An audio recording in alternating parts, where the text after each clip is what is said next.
Hi friends, welcome to the channel. This is your Govindraj. Thank you very much for watching my all the videos and sharing it to your network. And if you have already become a member of membership channel, thank you very much for the trust and also becoming the membership channel member.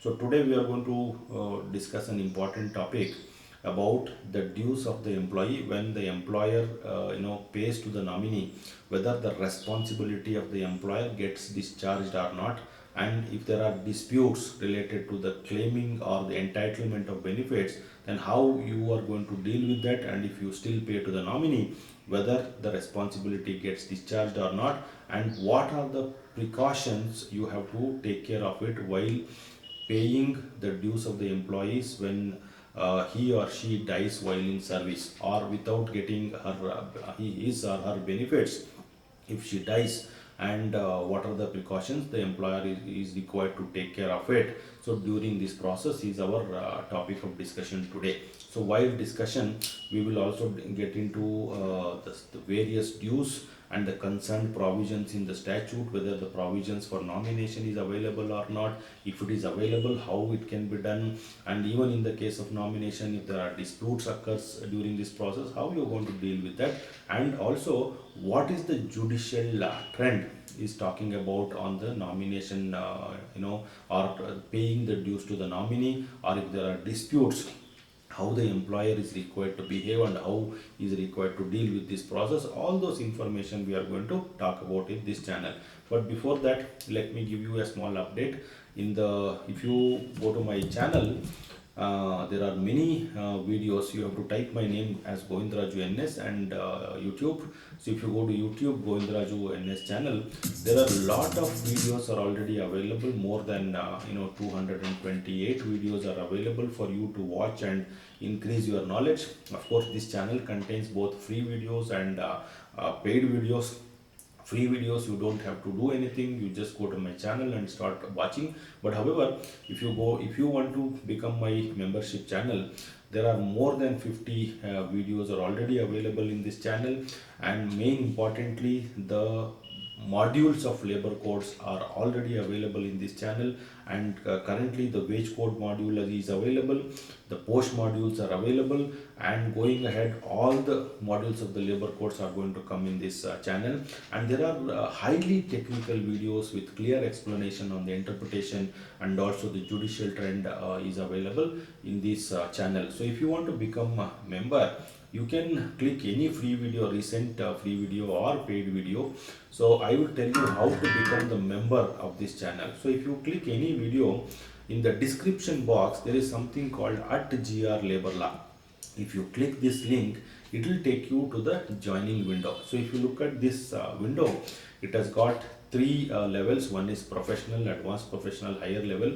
The benefit of each level is already identified or provided here. So whatever the best suits, you can choose, and if you click the join, it will take you to the joining window where you are required to provide your payment details, and then join this member and continue to enjoy these paid videos. So that is about the channel update. Thank you very much, friends.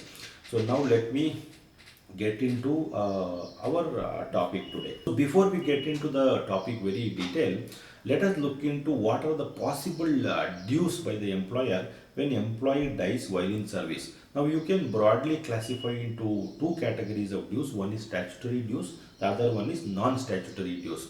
So in the statutory dues, mainly you will have gratuity and maternity benefit. If the woman employee dies before receiving her maternity benefit, when she is in the maternity benefit, then those benefits have to be paid to the nominated person as per the provisions of Maternity Benefit Act. Now of course, leave encashment, and there are if the employee dies before receiving his wages, then there are pending wages and the bonus is available. And if the death, the cause of the death is related to employment injury, then employees compensation will come into picture, and there are provident fund dues and there are ESI benefits. So these are the statutory dues which are applicable to the employee. So barring provident fund and ESI benefit, all other dues are in the hands of the employer. So he is required to discharge his liability when the death of the employee occurs. Now let's briefly look into whether nomination provision is available in the statute or not. That is important to understand. The first one is gratuity, of course. Section 2H talks about the family definition. This is one of the special statute where the nomination process or the nomination provisions are explained in very detail.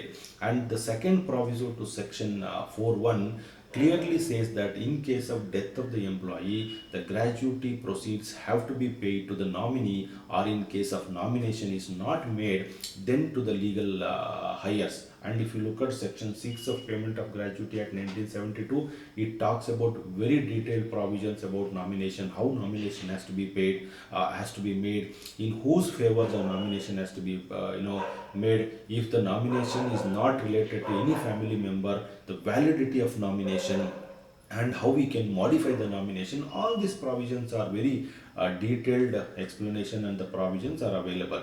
In case of maternity benefit, especially if you look at section 6.1, when the woman employee is giving a notice of her maternity benefit period, so she is required to nominate a person to receive her maternity benefit. And section 7 of Maternity Benefit Act 1961 clearly talks about it. If the woman employee dies during the maternity benefit, the maternity benefit pending has to be paid to the nominated person in the notice. Of course, for leave encashment, if you look at the Factories Act 1948, section 79(3) also talks that the pending leave encashment or the eligible leave encashment has to be paid to the nominee or the legal heirs, as the case may be. So here also there is a nomination provision is available, and depending on your state rules, you can look into provisions where there will be nomination requirement, and the nomination form will also be available, which you have to take at the time of joining of the employee. So this is very important. And coming back to the State Shops and Establishment Acts, there will be certain provisions about this leave encashment and nomination process, which you will have to look into and you have to comply. Now the pending wages, normally the wages will come under the Minimum Wages Act or the Payment of Wages Act. Of course, if the Payment of Wages Act is applicable to employees who have certain salary levels. So if the employee is above the salary level, the Payment of Wages Act is not applicable. However, you can importantly look at section 25A of Payment of Wages Act 1936, where it clearly says that in case of death of the employee, the wages, the pending wages have to be paid to nominee. In case of no nomination, there is also provisions are available, which we will look into later. Now coming back to bonus and compensation, there are no nomination provisions are available. But however, in case of compensation, in case of death of an employee due to employment injury, how the compensation can be, the information related to compensations are very detailed, dealt very detailed. Now coming back to provident fund and ESI benefit, of course, these are the complete code as a code. So therefore, there are detailed provisions of nominations and dependents are available. So the employer is not required to worry about provident fund and ESI benefits, because the duty to discharge the liability is not with the employer, because these are dealt by the social security organizations like EPFO and ESIC. The employer requirement is only to facilitate the nominees or the claimants to put the documents before these authorities. But however, in all other cases, there is a direct responsibility of the employer. Now coming back to whether deposit provision is available or not. So when there are disputes or when there are issues related to the entitlement of benefits, then those dues can be deposited before the authority is concerned. Any such provisions are available in the statutes. Let's look into it, because this is very important. See, without even the employer is discharging his liability, if there are disputes related to claim of these benefits, then it is difficult or it is not right in the employer to straight away discharge it to the nominee or whomever he wishes. He cannot do so. So therefore, we have to look into the provisions in the concerned statutes. Now, if I talk about gratuity, if you look at section 74A of Payment of Gratuity Act 1972, there are clear provisions when there are disputes as to entitlement of gratuity, this requires depositing the gratuity before the controlling authority. So therefore, this provision is available, and in case of maternity benefit and leave encashment, there are no such provisions are available. But under Payment of Wages Act related to pending wages, section 25A of Payment of Wages Act 1936 gives a provision to deposit before the prescribed authority the pending wages, and it is up to him to deal how to whom it has to go. So therefore these provisions are available. And bonus, there is no such provision. But in case of employees compensation, section 4.4 of Employees Compensation Act 1923 clearly specify that in the case of death, you are not required to directly pay it to the the claimants or the nominee. It is required to be paid or to be deposited before the compensation commissioner. Of course, in case of provident fund ESI benefits, as I have already told you, employer is less to worry because the fund is managed and administered by the social security organizations like EPFO and ESIC. Now coming back to non-statutory dues, see, it actually depends on welfare policies of the employer. So employer may have different welfare and benevolent schemes, like you will have group term life insurance or personal accidents insurance or mediclaim insurance. So these are all the non-statutory dues for which the employer is required to take separate nomination or a general nomination in order to discharge the liability in the event of an employee's death. So this is important, and there are certain guidelines issued by the insurance regulatory authorities about nomination and the claimants. So that also employer is required to adapt. Now coming back to the main topic, whether payment of dues to nominee discharge the liability of the employer. So this topic we are getting into more details, and we will also see how the judiciary is looking at. Now let me tell you, if the nomination is proper and valid as per law, the custodian of the fund will proceed to settle the dues to the valid nominee. See, if you look at the statute, if there is a detailed nomination provisions are available, like the Gratuity Act and the Provident Fund Act, so then if the nomination is made as per that statute, then paying the fund to that nominee will immediately discharge the liability of the employer. But the nomination has to be valid as per law. Suppose now what the Gratuity and the Provident Fund Act talks about it, employee cannot make nomination in favor of any other person if there is family already. So you can only make nominee of a member who is his family as per the definition. So this has to be, you have to know what is the family definition over all family members. Of course, if there is no family, he can make any person as nomination, but the moment he acquires his family, he gets married or he gets children, all those things, then the earlier nomination will become invalid. So therefore he is required to make fresh nomination. So this provision you have to importantly know before discharging your liability. And these nomination provisions are incorporated into the statute. This is basically to avoid dragging the employer into the succession disputes. So employer is required to run his business, not getting into succession disputes. So therefore the law has given a possibility of nomination process, so that if there are no disputes coming up at the time of discharging his liability, he can safely pay to the nominee, and then he gets his liability discharged. Now, where the nominee and legal heirs are different, this is the important question. The nominee will be deemed as trustee of the funds until they are legally claimed by the valid legal heirs. So this is the current legal status, and it will also be open to the legal heirs to take up the matters with the appropriate court of law to exercise their rights. Now, it is also settled law that the rights of the nominee will not override the rights of the legal heir. So, though nominee receives the proceeds, but the rights of the legal heir will be important, and so he or she will have her own rights, and she can exercise before the appropriate court.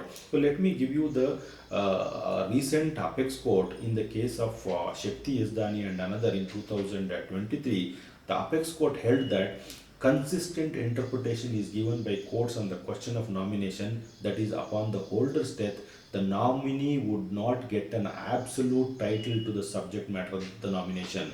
So though she receives as a nominee, but she will not get absolute title, because these are all the dues which becomes the estate of the the person who dies. So therefore, the legal heirs will have right to claim or exercise their rights before the appropriate court. This is basically belongs to the shares and debentures. But however, there are certain provisions which are related to the labor laws, mainly under provident fund and gratuity. There are certain case laws. See, when the claims are disputed, the courts will look into provisions in the concerned statute like Gratuity Act, EPF and Miscellaneous Provisions Act. So mainly the court will look into family definition and nomination provision in addition to succession rights. Now, when the disputed claimant is unable to prove his or her status within the family definition, she will not succeed for the claim. So, in order to claim these things, the claimant has to be eligible as per the definition of these provisions. Like in the case of gratuity, in the case of provident fund, I have told you. So there are dependent provisions are available. There are family definition is available.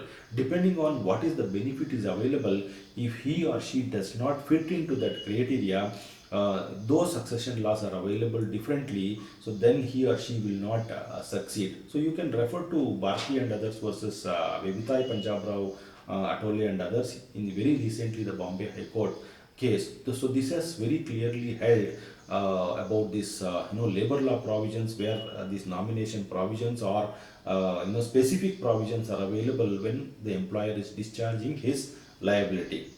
Now coming back to the other topics, see, though if you pay to the nominee, valid nominee, it discharges the liability. But if the employer comes to know that there are disputes, or it is represented to the employer that there are disputes with regard to claims, he simply is not required to discharge his liability by paying to the nominee what is available. So therefore, he has to look into the provisions of the particular statute and accordingly take a decision.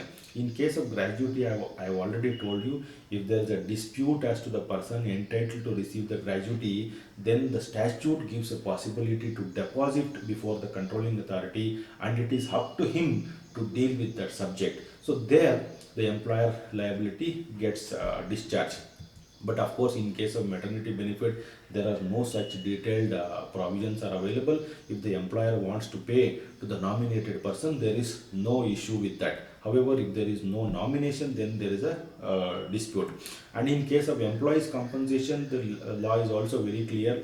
In case of death of the employee due to employment accident, there is no question is asked. The liability of the employer is to deposit to the compensation commissioner, and that is where the employer's liability gets discharged. This is under section 4.4 of the Employees Compensation Act 1923. The provisions are very clearly written. Of course, in case of ESI and PF, he is not required to worry because there are detailed provisions are available, and these funds are dealt by EPFO and ESIC. So therefore, he is only required to discharge his liability by facilitating the employee to put forth the documents. Now let me give you my conclusions on this process and suggestions also.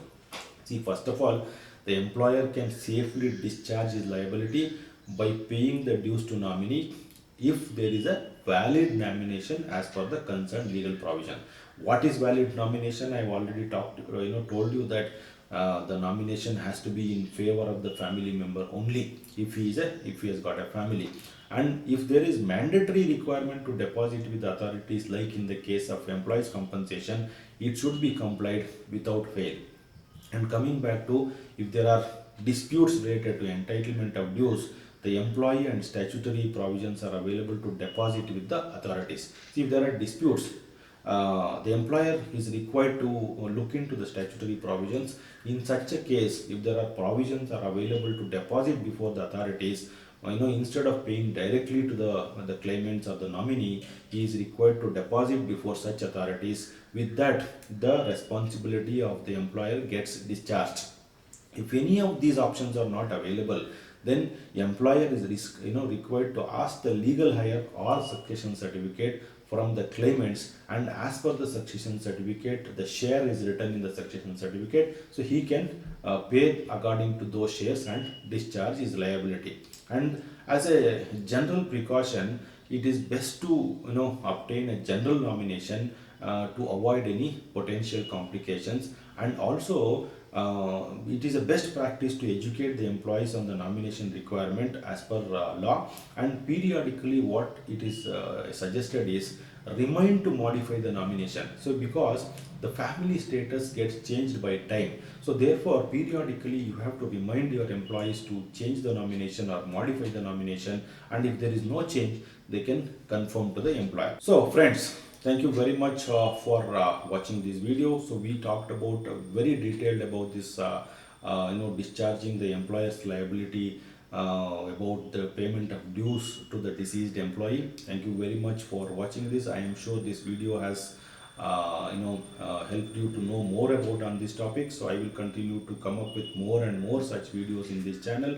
So therefore stay tuned and continue to subscribe this channel, share this video to others so that they also get benefited. And I'm going to sign off at this moment, and will come up with new and new videos in the future. Until then, see you soon friends.